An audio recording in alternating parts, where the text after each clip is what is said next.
What's going on, everybody? Welcome back to another episode of the FF Ballbusters podcast. Thank you for joining me.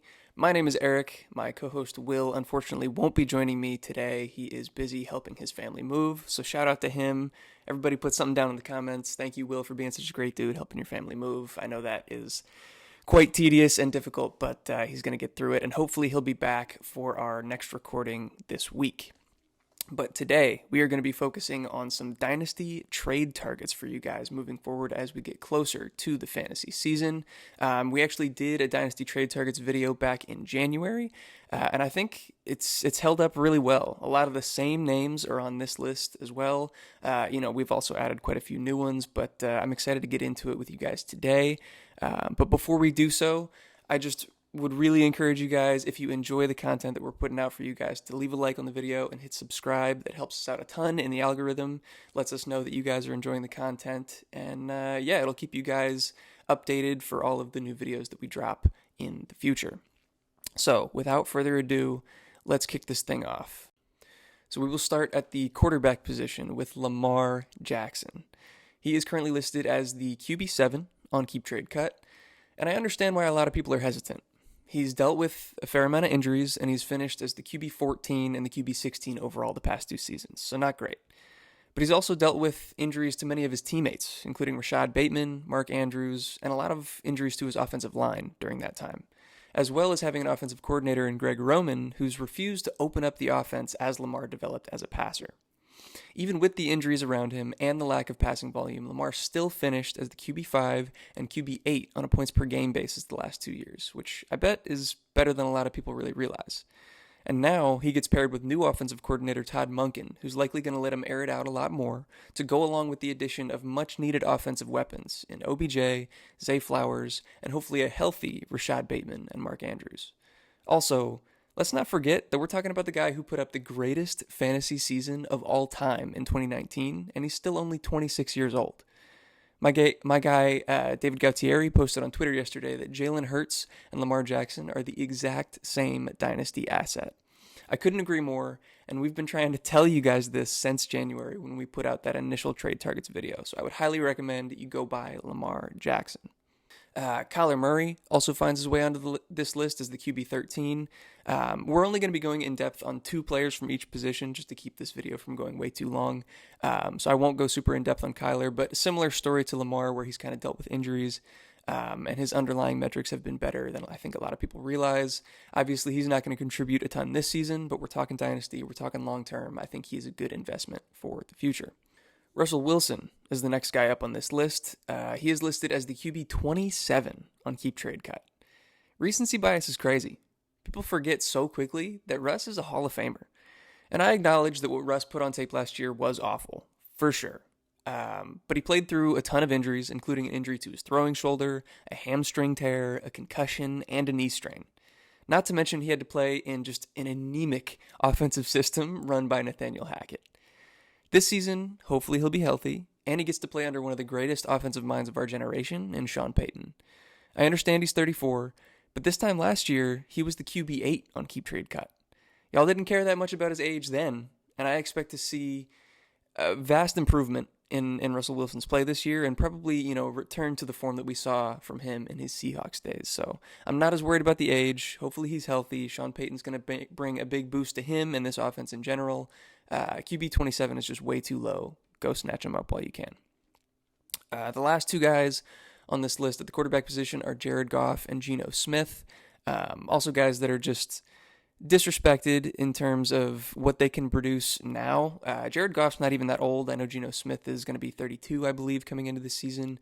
But I just don't think there's really any reason for them to be ranked behind like Kenny Pickett, Mac Jones, guys who, are considerably younger, but we don't know what they're going to do in their career and so far haven't proven to us that they're going to be high-end fantasy assets. Kenny Pickett was awful last season, borderline unstartable even in Superflex leagues. It was ridiculous.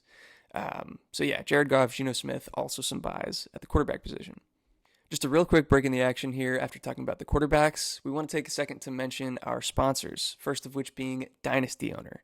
If you're interested in a new, exciting, and kind of unique Dynasty experience, I would highly suggest you go over to dynastyowner.com. They have a patent on using real-life NFL salaries in their Dynasty games, which adds a really cool wrinkle to kind of the whole Dynasty landscape, and it also makes the draft, which we just had, this NFL offseason with the free agency moves and everything, these contract situations, way more exciting and engaging because they directly impact the salaries of the players on your team.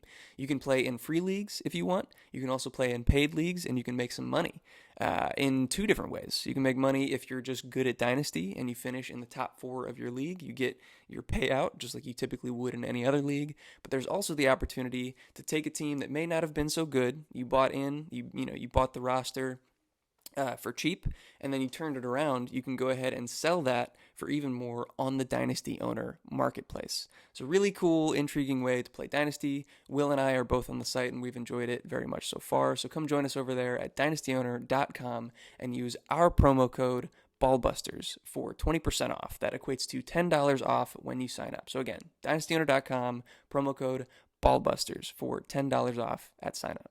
We'll move on to the running backs.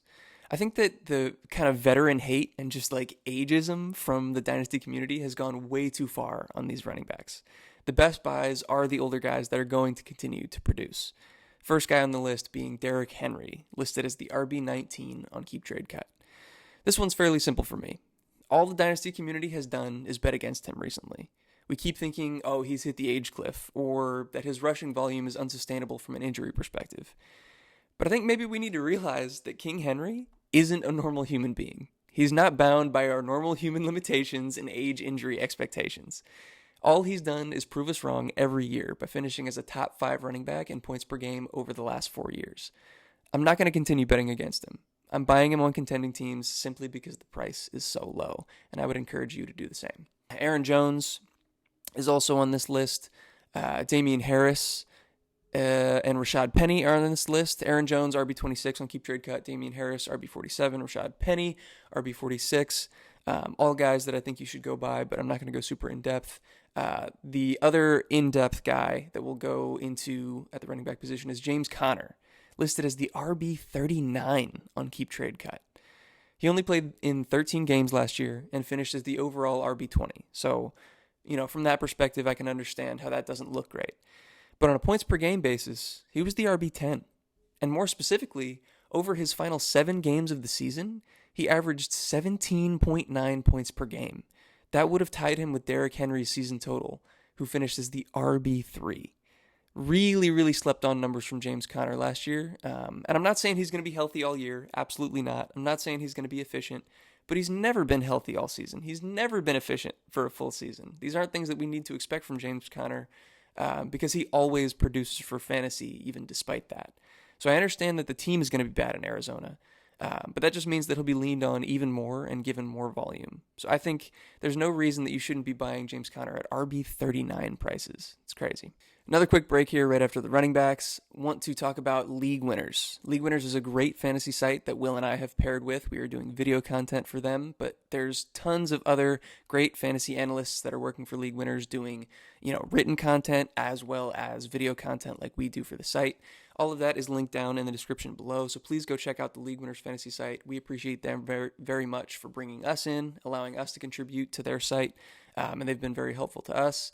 And along with our partnership with the League Winners, we also have a new sponsor in Underdog Fantasy. Underdog Fantasy is one of the best places you can possibly go for your sports betting needs. Also for best ball, they're probably the best site in the game in terms of best ball gaming. They have a great tournament going on right now, Best Ball Mania 4, I believe, with up to $15 million in prizes. So if you're interested in getting your hands on some of that, please do use our promo code FFLW, again, link down in the description below. When you sign up, not only will you be able to participate in these great tournaments and stuff like that, but also you'll get a 100% deposit match. So if you put down $20, they'll match you with another 20. You'll have 40 to play with, all the way up to $100. So if you put in 100, they'll give you another 100. That's 200 to play with on Underdog Fantasy. So thank you to the League Winners. Thank you to Underdog, and use our promo code FFLW when you sign up. All right, let's go to the wide receiver position. There's a bunch of names on this list. I'll just list all of them to start, and then we'll go in depth on the two that we've picked. Tyreek Hill, wide receiver 14, Jerry Jeudy, wide receiver 24, Treylon Burks, wide receiver 28, Calvin Ridley, wide receiver 32. I don't need to say all of these. You can go to Keep Trade Cut and check them. But Marquise Brown, Deontay Johnson, Rashad Bateman, Elijah Moore, Juju Smith-Schuster, and Brandon Cooks. All ranked too low on Keep Trade Cut, in my opinion. But the first one that we'll go in depth on is Jerry Jeudy, like I said, wide receiver 24.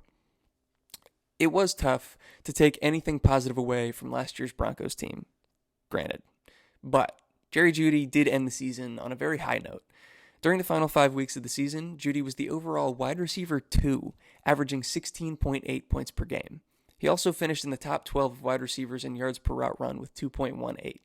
The underlying metrics were really, really good for Jerry Jeudy. So if he can stay healthy and Sean Payton can turn this team around, like I talked about with Russell Wilson, I expect a breakout season for Jerry Jeudy in 2023. Very, very excited for him in this upcoming year. And then the next guy that we'll go a little bit more in depth on is Calvin Ridley, listed as the wide receiver 32. It's been a long time since we've seen Ridley produce at a high level, so I understand the skepticism. But in his last full season on the field in 2020, he finished as the wide receiver 4 in fantasy, averaging 15.8 points per game. And he did so as the wide receiver 2 in his own offense behind Julio Jones. Now he's coming to an ascending Jaguars team, and I don't think there's any debate that he's the wide receiver 1. Some might argue for Christian Kirk, but last year, in his best season ever, he finished as the wide receiver 18 in points per game with 11.8.